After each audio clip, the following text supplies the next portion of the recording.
Marami pong naglipana sa social media na nagsabing postpone na daw ang barangay at sangguniang kabataan eleksyon. Ang tanong, postpone na ba talaga o tuloy sa November 2, 2026? Yan ang ating pagkakaabangan, mga kapobre.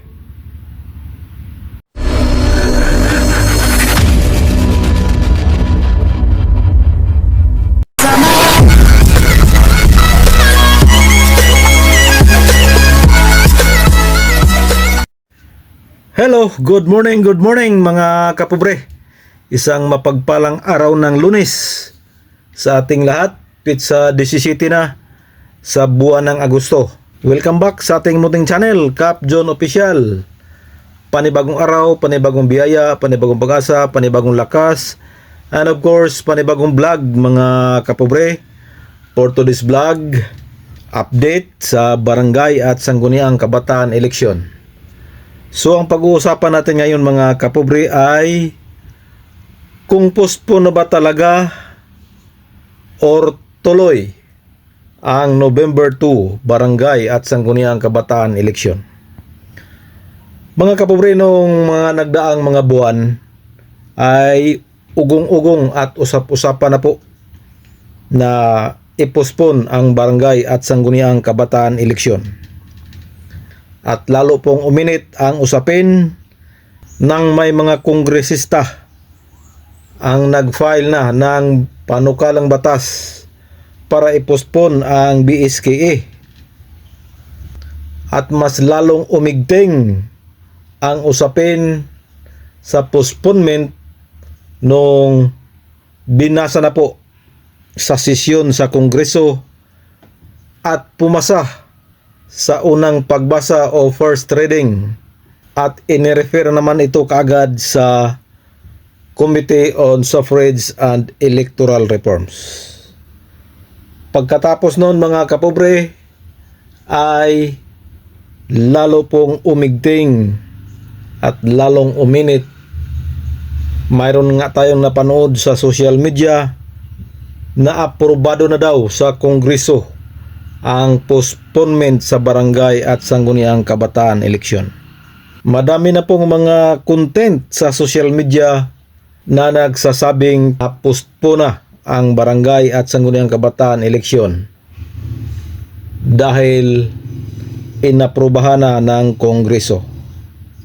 Para malinaw at hindi malito ang ating mga kababayan, mga kapobre, ang barangay at sangguniang kabataan eleksyon po ay hindi pa po postpone. Ang schedule po ay nananatili na November 2, 2026. Dahil ang mga panukalang batas na nagpapaliban sa naturang eleksyon ay nandoon pa po sa Committee on Suffrage and Electoral Reforms. At noong nakaraang linggo nga, araw ng Huwebes, ay nagkaroon ng unang pagdinig sa Committee on Suffrage and Electoral Reforms. At doon po nagkaroon ng deliberasyon sa panukalang batas na yon. At doon po narinig natin ang kanilang mga opinyon, mga posisyon.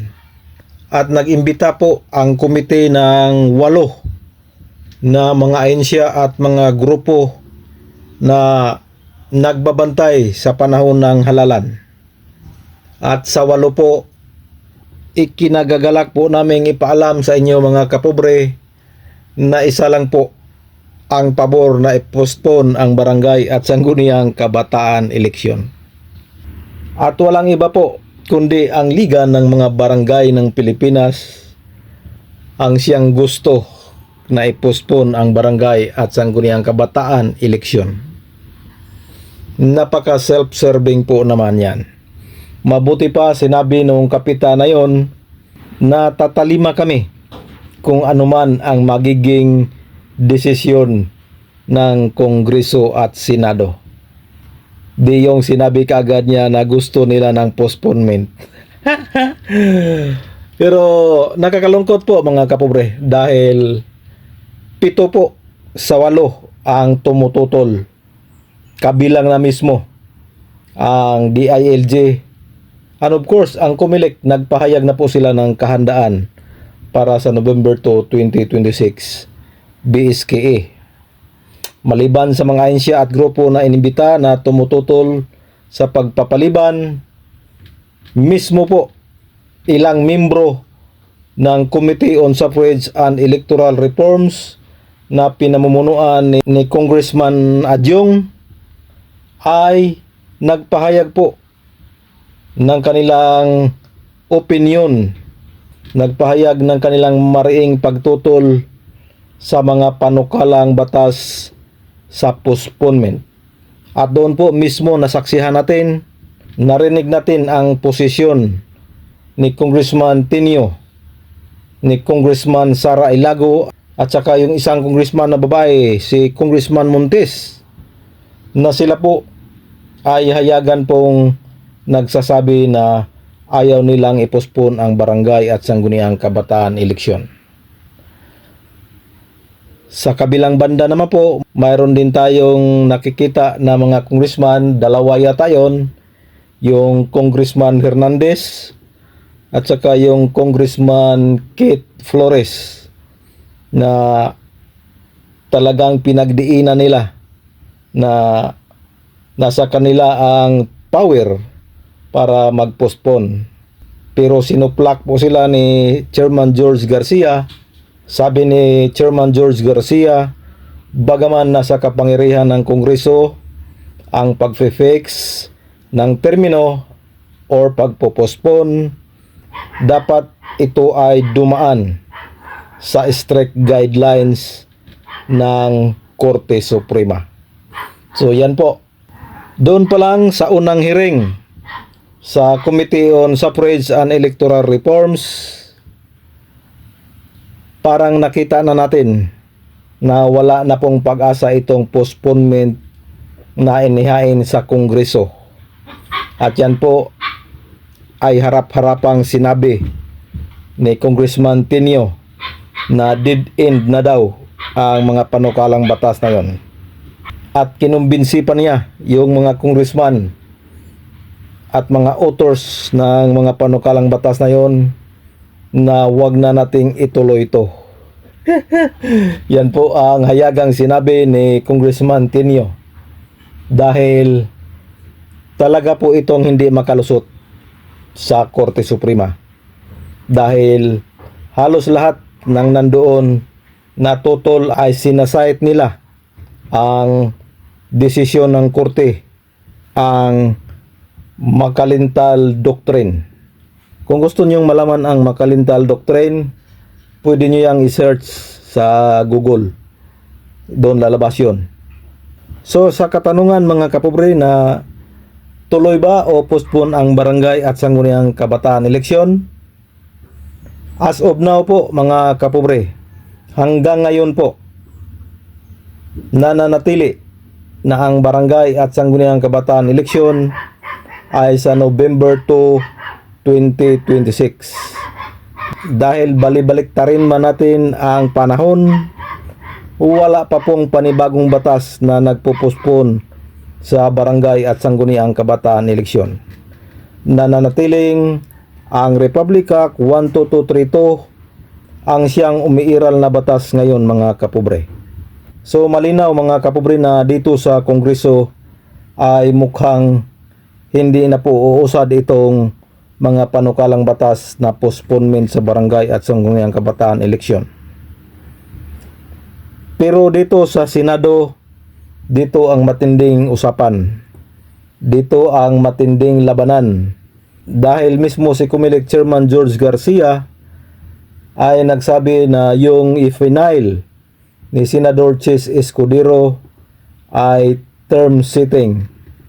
So posible po ito dahil hindi po ito lumabag sa nagiging desisyon ng Korte Suprema. So magiging kaabang-abang to mga kapobre, itong Senate bill na i-final ni Senador Chis Escudero mga kapobre. Pero sa tingin ko rin mga kapobre ay medyo alanganin na to dahil sobrang busy po ang Senado sa impeachment ni BP Sara. At hindi naman natin maipagkaila na si Senador Chis Escudero ay ang tumatayong presiding judge sa impeachment ni BP Sara.